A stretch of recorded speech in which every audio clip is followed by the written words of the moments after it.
நேயர்கள் அனைவருக்கும் வணக்கம். சக்தி ஜோதிடம் வழியாக உங்களை சந்திப்பது உங்கள் வழிகாட்டி ஜோதிடர் கண்ணன்.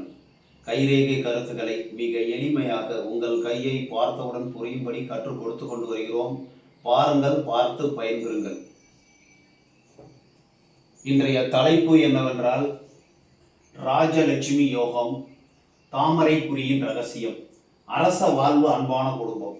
இப்போ நம்ம கைரேகையில் நிறைய அதிர்ஷ்ட குறிகள் நம்ம கையில் காணப்படுகிறது. அந்த அதிர்ஷ்ட குறிகள் வரிசையில் இன்று தாமரை மலர் அல்லது மொட்டு இதழ் போன்ற குறி உங்கள் கையில் காணப்பட்டால் என்ன பலன்களை கொடுக்க போகிறது, எந்த மேடுகளில் இருந்தால் என்ன பலன், எந்த கையில் எந்த இடத்தில் இருந்தால் என்ன பலனை கொடுக்கும் என்பதை மிக விரிவாக பார்க்க இருக்கிறோம். இப்போ நம்ம கையை பொறுத்தவரைக்கும் இந்த தாமரை மொட்டு, தாமரை மலர், தாமரை இதழ் இந்த போன்ற குறிகள் நம்ம கையில் காணப்பட்டால் உங்களுக்கு பூர்வீகத்தில் நீங்கள் புண்ணியம் செய்திருக்க வேண்டும். நல்லா புரிஞ்சுங்க. இப்போ எல்லா குறியுமே அதிர்ஷ்ட குறி இருந்ததுன்னா எல்லாருக்குமே அதிர்ஷ்ட குறி இருக்கிறது கிடையாது. ஒரு சில பேருக்கு ரேகையே சரியா இல்லை. முதல்ல அதிர்ஷ்டம் செய்தவர்கள்னா ஆயுள், உடல் நல்லா இருக்கணும், மனம் நல்லா இருக்கணும், புத்தி, தலை, இருதயம், விதி, சூரிய ரேகை இது நல்லா இருந்ததுனாவே புண்ணியம் பாதி அளவு நல்லா செஞ்சிருக்கீங்க. ஓரளவு பிரச்சனை இல்லாத வாழ்க்கை வாழ்வதற்கு தகுதி உங்களுக்கு இருக்கிறதுன்னு சொல்லிக்கலாம். கையினுடைய நிலைமையை பொறுத்து இந்த அதிர்ஷ்ட குறிகள் என்று சொல்லக்கூடிய ஏதாவது ஒரு குறி இருந்தால் போதும். இன்றைய தினம் நாம் தாமரை மலர், தாமரை மொட்டு, தாமரை இதழ் போன்ற குறிகள் உங்கள் கையில் இருந்தால் என்ன பலனை கொடுக்க போகிறது என்பதை நாம் விரிவாக பார்க்க இருக்கிறோம். நம்ம குருமேடு இருக்கு இல்லையா, குருமேடு என்பது குறைவில்லாத மேடு. அந்த குருமேட்டிலே தாமரை மொட்டு போல இருந்தால் நீங்கள் வாழ்க்கையில் உயர்ந்து கொண்டிருக்கிறீர்கள். கண்டிப்பாக உயர்வதற்கு ஒரு வாய்ப்பு, நேரம், சந்தர்ப்பம் கிடைக்கும் என்பதை தெரிந்து கொள்ள வேண்டும். இந்த தாமரை மலர் போன்ற ஒரு குறி உங்களுடைய குருமேட்டில் இருந்தால் அரசியல் துறையில் உயர்ந்த பதவி கிடைப்பதற்கு வாய்ப்பு உண்டு. அல்லது நிர்வாகத்துறையில் உயர்ந்த பொறுப்பு, உயர்ந்த பதவி, அல்லது அரசு துறையில் உயர்ந்த பொறுப்பு, உயர்ந்த அதிகாரம் உள்ள ஒரு பதவியில் இருக்க வேண்டும். இந்த குருமேடு என்பது அதிகார மேடு. அந்த அதிகார மேட்டிலே இந்த தாமரை குறி இருந்தால் நீங்கள் கண்டிப்பாக அதிகாரத்துறையில் இருப்பீர்கள். ஏதாவது ஒரு அதிகாரத்துறையில் உங்களுக்கு கீழே நிறைய பேர் வேலை பார்க்குற மாதிரி ஒரு சுச்சுவேஷன் அமையும். அதுக்கு அடுத்தது நம்ம சனி மேடை விட்டுருவோம், லாஸ்டா பார்ப்போம். அதுக்கு அடுத்தது குருமேட்டுக்கு அடுத்தது சூரிய மேடு. இப்ப நம்ம சூரிய மேடு என்பது புகழ் மேடு, வெளிச்ச மேடு. சூரியன் வெளிச்சத்தை கொடுக்குறாருன்னு உங்களுக்கு எல்லாருக்கும் தெரியும், நமக்கும் தெரியும், எல்லாருக்கும் தெரியும். அதனால அந்த சூரிய ரேகை, சூரிய மேடு சிறப்பா இருந்தால் தான் குறியே வேலை செய்ய ஆரம்பிக்கும். அது பின்னாடி பார்ப்போம். இப்ப இந்த தாமரை குறி நம்ம சூரிய மேட்டு மோதிரம் போடுறவர்களுக்கு கீழே இருக்கிறது சூரிய மேடு. இந்த சூரிய மேட்டில் தாமரை மொட்டோ அல்லது தாமரை மலரோ உங்களுக்கு கையில் காணப்பட்டால் நீங்கள் புகழுக்கு தகுதியானவர். உங்களுக்கு புகழ் கிடைக்கும், மக்கள்கிட்ட நல்ல பேர் கிடைக்கும். எதில் சார் நீங்கள் வாழ்க்கையில் முன் வரலாம்? கலைத்துறை சார்ந்ததில், சினிமா துறை, கலைத்துறை, எழுத்து, இயக்கம் இந்த மாதிரி துறையில், அரசியல் துறையிலும் சேர்த்து உங்களுக்கு மக்கள்கிட்ட நல்ல மதிப்பு இருக்கும். பேர், புகழ், செல்வம், செல்வாக்கோடு கிடைக்கக்கூடிய ஒரு அரசியல் பதவி கிடைப்பதற்கு, அல்லது அரசாங்க பதவி, அரசியல் பதவியோ அரசாங்க பதவியோ புகழோடு கிடைப்பதற்கு, மக்கள் மத்தியில் நல்ல பேர் கிடைக்கிறதுக்கு வாய்ப்பு இருக்கு. அதன் மூலமா செல்வம் கிடைக்கிறதுக்கு வாய்ப்பு இருக்கு அப்படிங்கிறத நம்ம தெரிஞ்சுக்கணும்.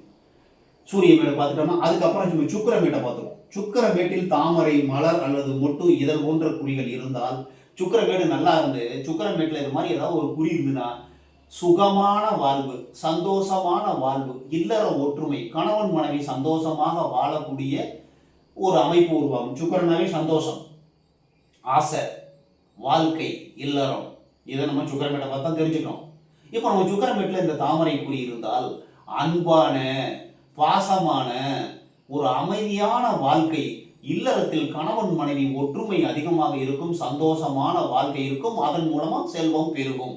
இப்போ தாமரை குறி கையில் இருந்தாவே ஒரு நல்ல ஒரு அதிர்ஷ்டமான குறி. இப்போ சந்திரமேட்டில் தாமரை குறி இருக்கு சார். சந்திரன் மேடு என்பது நீர்நிலையை குறிக்கக்கூடியது. வெளிநாட்டு யோகம், கற்பனை, கதை, கவிதை துறையில் நல்ல ஒரு சிறந்த புகழ் அடைந்தவராக இருப்பார். புகழ் அடைவதற்கு தகுதி உண்டு. வெளிநாட்டில் போயிட்டு நல்ல ஒரு ஃபேமஸ் அரசாங்கம், ஒரு சில பேர் இங்கே நிறைய பணம் சம்பாதிச்சுட்டு வெளிநாட்டில் போய் முதலீடு பண்ணி நல்லா ராஜபோகமாக வாழ்வாங்க. அவங்களுக்கு இந்த மாதிரி குறி இருக்கிறது வாய்ப்பு இருக்குது. நிறைய ராஜமுகமாக வாழ்றதுக்கு நிறைய குறிகள் இருக்கு, அதிர்ஷ்ட குறிகள். அந்த குறிகளில் தாமரையும் ஒரு குறி. சரிங்களா? தாமரை குறி எல்லா கையிலும் இருக்குங்கிற அவசியம் கிடையாது. இருந்தாக்க சந்திரன் வீட்டில் இருந்தால் வெளிநாடு சென்று வெளிநாட்டில் புகழ் கிடைக்கிறதுக்கு வாய்ப்பு இருக்கு. அல்லது கற்பனை துறை, கலைத்துறையில் சாதனை புரிவதற்கு வாய்ப்பு உண்டு. எழுத்து, இசை, இந்த மாதிரி துறையில நல்ல ஒரு பேர், புகழ், செல்வம், செல்வாக்கோடு வாழ்வதற்கு வாய்ப்பு உண்டு. தாமரை கையில் இருந்தால் பரிசுத்தமாக, ஆன்மீக ஈடுபாடு, அழகாக இருப்பார்கள். மனசு அழகா இருக்கும். நல்லா புரிஞ்சுங்க. முக அழகை விட மனம் ஒரு பரிசுத்தமாக இருக்கும். அப்ப எல்லாருமே பரிசுத்தமாக இருக்கிறது இல்லையான்னு கேட்கக்கூடாது. எல்லாருமே இருக்கும். ஆனா இவர்களுக்கு இந்த தாமரை குறி கையில் இருந்தால் சந்தோஷமாக வாழக்கூடிய ஒரு நல்ல மனம். நல்ல மனம்னா போட்டி பொறாம குறைவா இருக்கும். போட்டி பொறாம இருக்காது. ஆன்மீக ஈடுபாடு இருக்கும். தெய்வீக ஒரு மனம் இருக்கும். அடுத்தவங்களுக்கு உதவி செய்கிற ஒரு நல்ல தயாள குணம் இருக்கும். சிறப்பான தாமரை எங்கு மலர்கிறது அப்படின்னு பார்க்கணும். குளத்துல ஒரு மாதிரி சாக்கடை தண்ணியில கூட தாமரை வளரும். அழுக்கான தண்ணியிலையும் தாமரை வளரும். ஆனா அது சென்று சேரக்கூடிய இடம் என்பது ஆலயமாக இருக்கிறது. தெய்வ கடாட்சம் பொருந்தியதாக இருக்கிறது என்பதை நாம் கருத்தில் கொண்டு இந்த பலன்கள் வடிவமைக்கப்பட்டுள்ளது. அந்த தாமரை மலரோ தாமரை குறி கையில் காணப்பட்டால் உங்களுக்கு நல்ல மனம் இருக்கும், ஆன்மீக குணம் இருக்கும், தயாள குணம் இருக்கும். வாழ்வில் அரசனை போன்று ஒரு வாழ்வை கிடைக்கும். லட்சுமி யோகம். பணத்துக்கு குறைவே இருக்காது சார். உடனே குறி கண்டோடனே உங்களுக்கு லட்சுமி கடாட்சம் அதிகமாகிறாது. அந்த குறி கண்டோடனே எல்லாமே சரியா வந்துடாது. கையில உள்ள ரேகைகளையும் பார்க்கணும். ஆயுள் ரேகை பங்கப்படாமல் இருந்தால் உடம்பு நல்லா இருக்கு. இது அந்த குறிக்கு விடுது அஸ்திவாரம். அந்த அஸ்திவாரம் நல்லா இருந்தால் தான் அந்த ரேகை வேலை செய்யும். ஒன்று. ரெண்டாவது, இந்த புத்தி ரேகை இருக்கு இல்லையா, இந்த புத்தி ரேகை என்று சொல்லக்கூடிய தலை ரேகை அறிவு புத்தியை கொடுக்கக்கூடிய அந்த புத்தி ரேகையில பிரச்சனை இல்லாமல் இருக்கும். நல்லா புரிஞ்சுங்க. தாமரை குறி கையில் இருந்தால் ஆயுள் ரேகை நன்றாக இருக்கும், புத்தி ரேகை நன்றாக இருக்கும், இருதய ரேகை தெளிவாக இருக்கும். விதி ரேகை, சூரிய ரேகை இருந்தால்தான், நன்றாக இருந்தால்தான் இந்த தாமரை குறியோ ஒட்டோ அல்லது இதழோ காணப்படும். ஒரு சில பேருக்கு அவர்களுடைய பூர்வீக புண்ணியத்தின் பலன்படி ஒரு சில பேருக்கு இந்த விதி ரேகையில தடை காணப்படும். அப்போ பலன் கொஞ்சம் லேட்டா கிடைக்கும். சூரிய ரேகையே இருக்காது, அப்போ பலன் கொஞ்சம் லேட் ஆகும். இந்த மாதிரி இருக்கிறதுக்கு வாய்ப்பு இருக்கு. இன்னொரு, நான் ஒரு 2-3 மேடை விட்டுட்டோம். இப்போ சனி மேட்டை பார்க்கல, அதுக்கப்புறம் செவ்வாய் மேட்டை பார்க்கல, புதன் மேட்டை பார்க்கல. இந்த 3 மேட்டுலையும் இந்த குறி இருக்குன்னா முதல்ல சனி மேட்டை பார்த்துருவோம். சனி என்பது வேலை, தொழில், ஸ்லோனஸ். அங்க தாமரை குறியோ தாமரை மொட்டோ இருந்தாக்க கொஞ்சம் லேட்டா பிக்கப் ஆகும். லேட் பிக்கப்னு சொல்றோம் இல்லையா, கொஞ்சம் ஸ்லோவா பணம் வரும். அதுல பணம் வரதுல கொஞ்சம் தட்டுப்பாடு, தாமதம், பிரச்சனை இந்த மாதிரிலாம் வரதுக்கு வாய்ப்புகள் இருக்கு. அதே மாதிரி புதன் மேடுனாவே புத்திசாலித்தனம், அதிக அறிவு, புத்தி. அந்த அதிக அறிவு புத்தி இருந்ததுன்னா இங்கு தர்மமும் ஆன்மீகமும் வேலை செய்யறதுக்கு மறுக்கும், பலன்கள் குறையப்படும் அப்படிங்கிறத தெரிஞ்சுக்கணும். செவ்வாய்னாவே சண்டை, சச்சரவு, பிரச்சனை, கோபம், போட்டி, பொறாமை இந்த மாதிரி இருக்கிறதுக்கு வாய்ப்பு இருக்கு. அந்த இடத்துல தாமரை குறியோ அல்லது தாமரை மொட்டோ இருந்தால் என்ன ஆகும் சார்? உங்களுக்கு சண்டை, சச்சரவு குணம் இருக்கும் பொழுது அந்த தாமரை குறி வேலை செய்ய மறுக்கும். தாமரை என்பது ஒரு பரிசுத்தமான உள்ளம் படைத்தவர்களாக இருப்பார்கள். ஆன்மீகவாதியாக, ஆன்மீக தொடர்பு இருக்கும். உடனே சாமியார் ஆகிட மாட்டாங்க. அந்த குணம் இருக்கும், தெய்வ நம்பிக்கை இருக்கும், தெய்வத்தின் மேல் இணைபிரியாத ஒரு அன்பு இருக்கும், பாசம் இருக்கும். அவர்களுக்கு கணவனார், அவர்கள் ஆணா இருந்தால் மனைவி லட்சுமிகரமாக இருப்பார்கள். பிள்ளைகள் நல்ல சிறப்பான பிள்ளைகள் இருப்பார்கள்.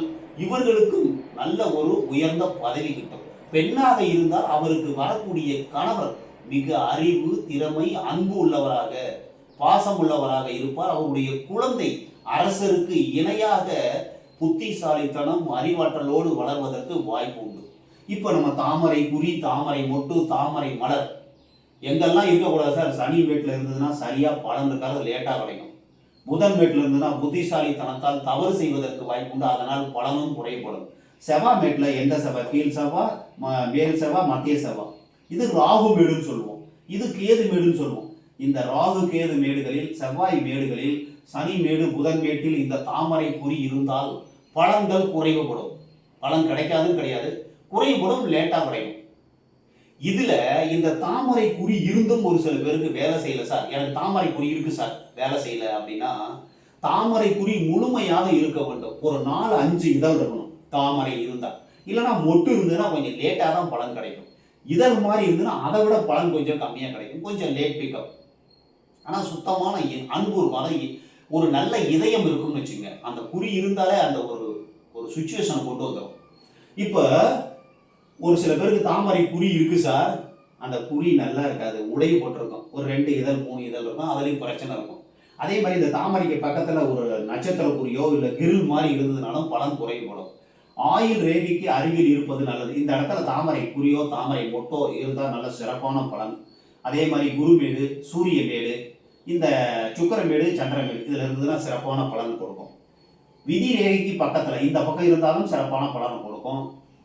இப்போ முக்கியமாக அந்த உடைப்படாமல் குறி, நம்ம எல்லாமே எல்லா குறிக்கும் சொல்கிறதா இதுக்கும் சொல்கிறோம். இப்போ தாமரை குறி இருக்குன்னா அதில் கிராசிங் கோடு வரக்கூடாது, விடுபட்டு இருக்கக்கூடாது. தாமரை நல்லா கிளியராக தெரியணும். தாமரை மலரோ அல்லது மொட்டோ இதழோ கிளியராக தெரியணும். அதில் கிராசிங் கோடு இருந்ததுன்னா பலன் குறைபடும், லேட்டாக பலன் கிடைக்கும். அதே மாதிரி பக்கத்தில் கிரில் இருந்தாலும் நட்சத்திரம் குறி இருந்தாலும் கொஞ்சம் லேட்டாக பலன் கிடைக்கிறதுக்கு வாய்ப்பு இருக்கு. முழுமையாக ஏன் சார் இது மாதிரி எனக்கு பலன் கிடைக்கல அப்படின்னா, ஒரு சில பேருக்கு இந்த சூரிய ரேகை இருக்காது சார். அவங்களுடைய கர்ம பலன் படி எல்லாருக்குமே சூரிய ரேகை இருக்கணுங்கிற அவசியம் இல்லை. இப்போ ஒரு சின்ன ஒரு பதில் இருக்கு, அதை முடிச்சுட்டு நான் சொல்றேன். இதை முடிச்சுட்டு நான் சொல்றேன். இப்போ அந்த சூரிய ரேகை இல்லைனாலும் பலன் கம்மிப்படும், விதி ரேகை உடைபட்டு இருந்தாலும் பலன் கம்மிப்படும். இந்த மாதிரி எல்லாமே சிறப்பா இருக்கு. ஆயுள் ரேகை சிறப்பா இருக்கு, புத்தி ரேகை சிறப்பா இருக்கு, விதி ரேகை சிறப்பா இருக்கு, சூரிய ரேகை சிறப்பா இருக்கு. இந்த குறி கிடைச்சுன்னா ஒரு அரசருக்கு நிகரான வாழ்வு கிட்டும். லட்சுமி பணத்துக்கு குறையே இருக்காது, குடும்பம் சந்தோஷமா இருக்கும், குழந்தைங்களோட சந்தோஷமான வாழ்க்கை வாழ்வதற்கு வாய்ப்புண்டு, குறையொன்றும் இல்லாத வாழ்வு. இப்போ ஒரு நபர் கேட்குறாரு, சார் நீங்கள் கைரேகையில் பலன்லாம் கரெக்டாக சொல்லியிருக்கீங்க, ஆனால் பொதுவான பலன் தானே சொல்கிறீங்க, கரெக்டாக சொல்லலையே அப்படின்னா, நம்ம கையில் இருக்கிறவங்க சொல்ல முடியும். ஒரு சில பேருக்கு சூரிய ரேகை லைட்டாக இருக்கும் சார். சூரிய ரேகை இல்லைன்னா, சூரிய ரேகை லைட்டாக இருந்ததுன்னா பலன் 50-55 வயசுக்கு மேலே கொஞ்சோண்டு கிடைக்கும். விதி ரேகை நல்லா இருந்ததுன்னா கஷ்டம். விதி ரேகை நல்லா இருக்குது, நீளமாக விதி ரேகை இருக்குன்னு வச்சு, கையில் விதி ரேகை நல்லா நீளமாக இருக்குது, சின்ன வயசுலேருந்து கஷ்டப்பட்டு சம்பாதிப்பீங்க. இப்போ இந்த சூரிய ரேகையே இல்லை சார். சூரிய ரேகை ஒரு நபருக்கு இவ்வளோ தான் இருக்கும், கொஞ்சோண்டு இருக்கும், அது லைட்டாக இருக்கும், தெரிஞ்சும் தெரியாமல் இருக்கும். கை நல்லா இருக்குது, கை சுத்தமாக இருக்குது, எல்லா மேடும் நல்லா இருந்ததுன்னா ஆசை நிறைய இருக்கும் சார். சுக்கர மேடு ஆசை, சந்திர மேடு மனம் நல்லா இருக்கும், செவ்வாய் மேடு கோபம் நிறைய வரும், நல்ல ஒரு ஆன்மீக சிந்தனை இருக்கும், தெய்வீக ஒரு அம்சம் பொருந்தியவராக இருப்பார். குரு மேடு நல்லா இருந்தால் ஆசை, அதாவது தலைமைக்கு போகணுங்கிற ஒரு ஆசை இருக்கும். சனி மேடு நல்லா இருந்தால் நிறைய பணம் சம்பாதிக்கணும்னு நினைப்பாங்க. சூரிய மேடு நல்லா இருந்தால் புகழை விரும்புவார்கள். புதன் மேடு நல்லா இருந்தால் புத்திசாலித்தனம், அறிவாற்றல் நிறைய இருக்கும். அதுலேயே அந்த மன்மத மேடு, தார ரேகை, திருமண ரேகை இருக்குல்ல, அந்த திருமண ரேகை எந்த வயதில் வருதோ அப்போ தான் திருமணம் நடக்கிறதுக்கு வாய்ப்பு இருக்குது. திருமணத்துக்கு பிறகுதான் வாழ்க்கையில் உயர்வடை வாய்ப்பு உண்டு. அதில் புத்திர வாக்கியம் இருக்குதான்னு பார்க்கணும். அவருடைய பூர்வீக புண்ணியத்தின் அடிப்படையில். இப்போ சூரிய ரேகை இல்லைன்னா நம்ம என்ன சொல்ல முடியும்? சூரிய ரேகைனா இப்போ வாழ்க்கையில் வெளிச்சம் இல்லை, லைட்டாக தான் வருது. அப்போ நீங்கள் என்ன பண்ணணும், நீங்கள் கொஞ்சம் கூடுதல் முயற்சி எடுக்கணும். ஏற்கனவே விதி ரேகை மட்டும் சூரிய ரேகை இல்லைன்னா முயற்சி பண்ணி தான் வாழ்க்கையில் முன்னுக்கு வரணும். ஒரு சில பேருக்கு முயற்சி கஷ்டமே வாழ்க்கையாகும். அதில் கிராசிங் அதிகமாக இல்லாமல் இருந்ததுன்னா உங்களுடைய முயற்சி வடிதமாக வாழ்க்கையில் முன்னுக்கு வந்துடுவீங்க. ஒரு சில பேர் முயற்சி பண்ணிக்கிட்டே இருப்பாங்க, தடை தாமதம், எனக்கு மட்டும் ஏன் சார் இப்படி நடக்குதுப்பாங்க. அவங்களுக்கு என்ன ஆகும், கையில் இப்படி குறுக்கு கோடு இருக்கும் சார், இப்படி கிராசிங் கோடு இருக்கும், இப்படி கோடு இருக்கும். சுக்கரமேட்டில் கோடு இருந்ததுன்னா அதிகமாக இருந்ததுன்னா ஆசையினால் வாழ்க்கையில் முன்னுக்கு வர முடியாது. செலவு பண்ணணும், சந்தோஷமாக இருக்குன்னு நினைப்பாங்க. சந்திரமேட்டில் வளைகுறி இருந்ததுன்னா மனசு சரியில்லாமல் போயிடும். புத்தி ரேகை சந்திரன் பக்கம் குறைஞ்சினா மனசு சரியில்லாமல் போயிடும். ஆயுள் ரேகையில் ஏதாவது குறைஞ்சினா உடம்பு சரியில்லாமல் ஆயிடும். விதி ரேகையில் தடை இருந்ததுன்னா பணத்துக்கு வரத்துக்கு தடை தாமதம் வரத்துக்கு வாய்ப்பு இருக்குது. சூரிய ரேகையிலனா வெளிச்சமே வராது, நீங்கள் வெளியில் தெரிய மாட்டீங்க. இந்த மாதிரி தடையும் இருந்து சூரிய ரேகையிலனா வாழ்க்கையில் சாதாரண வாழ்க்கை தான் வாழ்வாங்க. வீடு நல்லா இருந்ததுன்னா ஆசை நிறைய இருக்கும், எல்லா ஆசையும் இருக்கும். நம்ம தலைமை பதவிக்கு வரணும், பண்புக்கு வரணும்னு சொல்லுவாங்க. இருந்தாலும் தடை தாமதம் பிரச்சனை சண்டை சச்சரவு வரும். அண்ணன் சொல்ல போனால் செவ்வாய் கீழ் செவ்வாயிலேருந்து கோடு வந்துச்சுங்க, சகோதரன் மூலமாக சண்டை வரும். சண்டை வந்துருச்சுன்னா அந்த சண்டையை நினச்சி வாழ்க்கையில் முன்னுக்கு வரதை விட்டுருவாங்க. அந்த சண்டையே கொஞ்ச நாள் ஓடும். சண்டை அடிக்கடி சண்டை வந்ததுன்னா வாழ்க்கையில் முன்னுக்கு வரது தடைப்படும். அதே மாதிரி பூர்வீக சொத்து இருக்கா இல்லையான்னு நம்ம கீழே அந்த இந்த மேட்டை பார்த்தோம்னா தெரியும். ஆயில் இருக்க பக்கத்தில் வந்து சதுரம் முக்கோணம் தான் வரும். ஒரு சில பேருக்கு அந்த பூர்வீக சொத்து இருக்கும், அதை விற்றுருவாங்க. அதில் என்ன ஆகும், ஒரு சில இதில் வந்து கேப் இருக்கும், இப்படி கேப் இருக்கும்.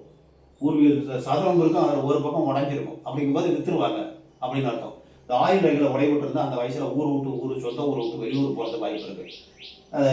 இந்த விதி ரேகை சந்திரமிலிருந்து ஆரம்பிச்சோன்னா சொந்த ஊரில் இருக்கக்கூடிய வெளியூர் போகலாம்.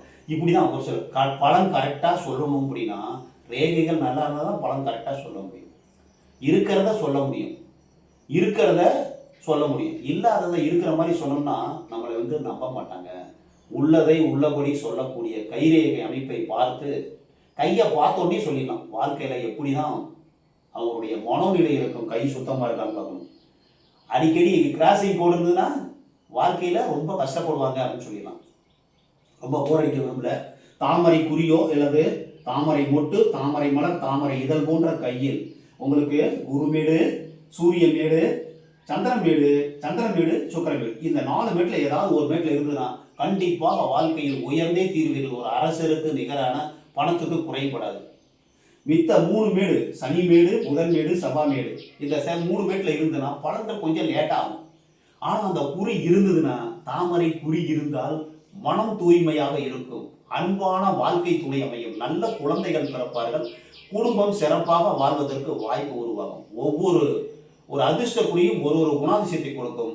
இந்த தாமரை என்பது பரிசுத்தமான மனம், அரசருக்கு நிகரான வாழ்வு, செல்வத்தில் குறைவில்லாமல் வாழ்வீர்கள் என்று கூறி மற்றும் ஒரு சிறப்பான காணொலியில் உங்களை சந்திக்கும் வரை உங்கள் வழிகாட்டி ஜோதிடர் கண்ணன். வணக்கம்.